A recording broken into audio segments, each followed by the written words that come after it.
Bonjour à tous, je suis Muriel d'Astram, micro-astrologue et passeuse d'âme céleste. Aujourd'hui, j'ai le plaisir de vous parler des guidances astéroïdiennes. C'est un art de décoder votre incarnation.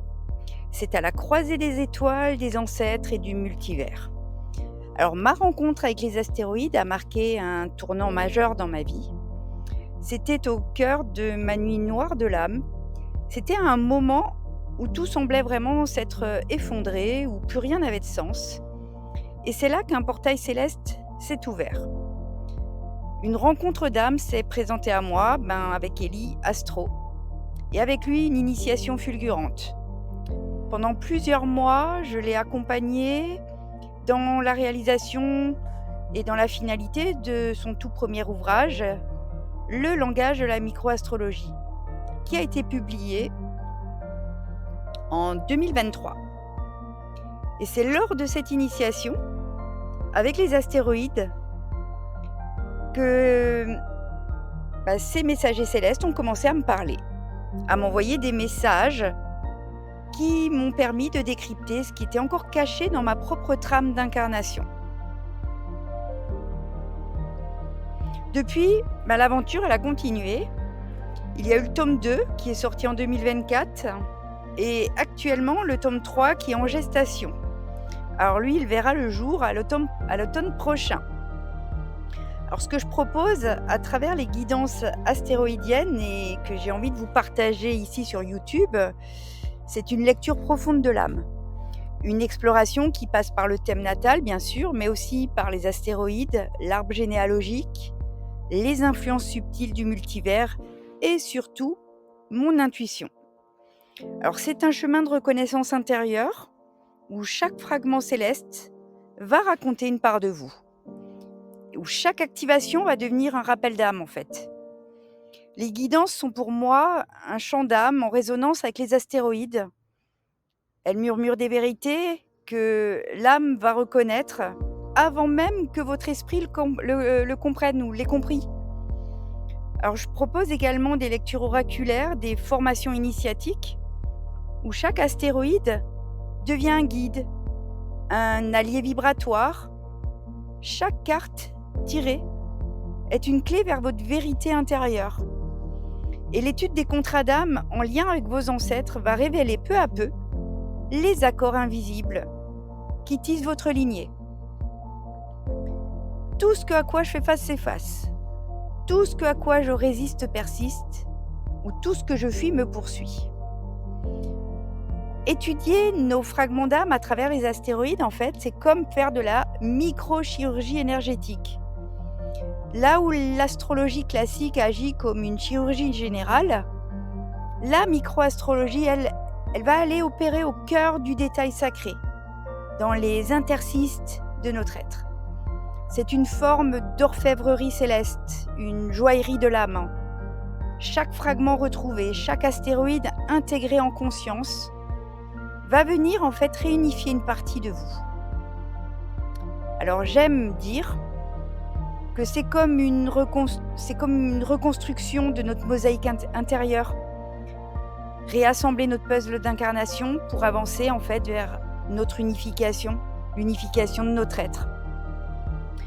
Alors nous portons tous en nous tous les astéroïdes, tout comme nous portons toutes les planètes, tous les signes, toutes les maisons.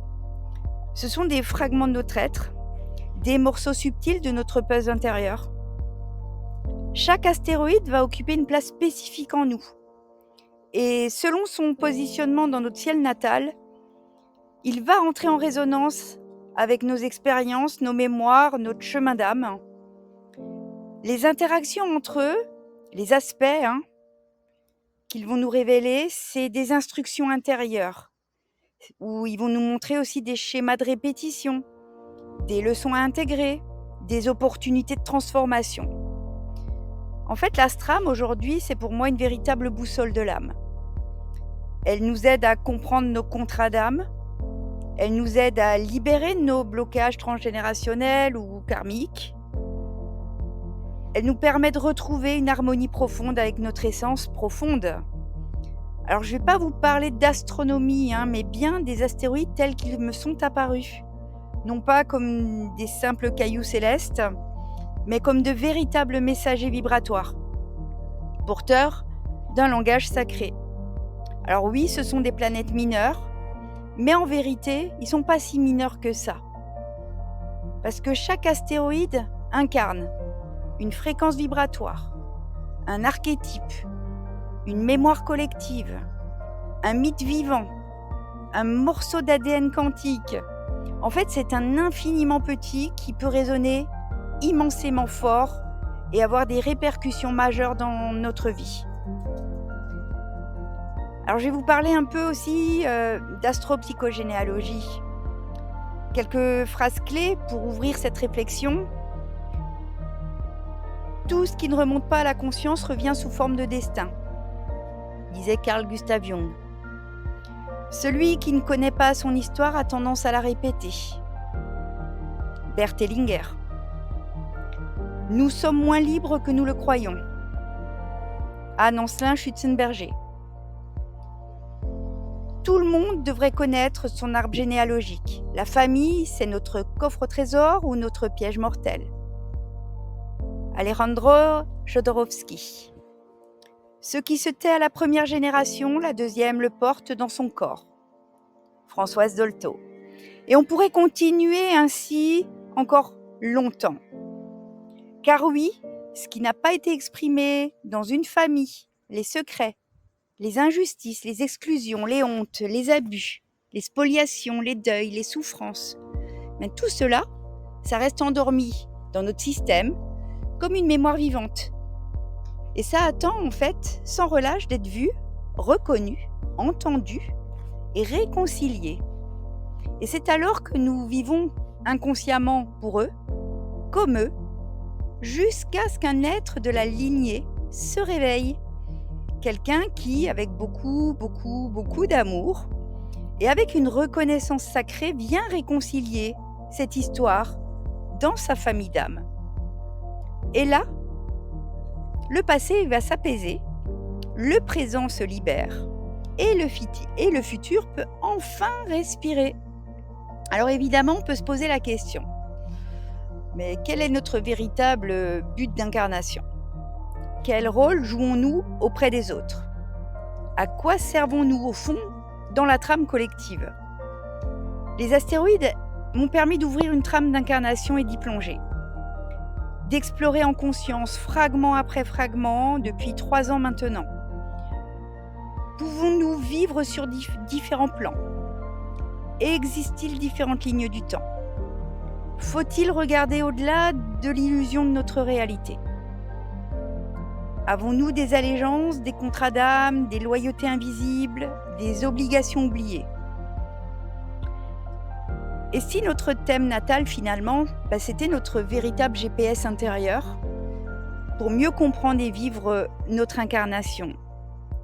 Et si Astram était une nouvelle langue, une langue étrangère, une langue sacrée, qui nous permettait d'aller explorer tout ceci ? J'aime beaucoup cette phrase qui est gravée à l'entrée du temple de Delphes. C'est « Connais-toi toi-même et tu connaîtras l'univers et les dieux ». Parce que oui, en fait, tout passe par la connaissance de soi. Tout est conscience, tout est vibration. Ce qui est en haut est en bas.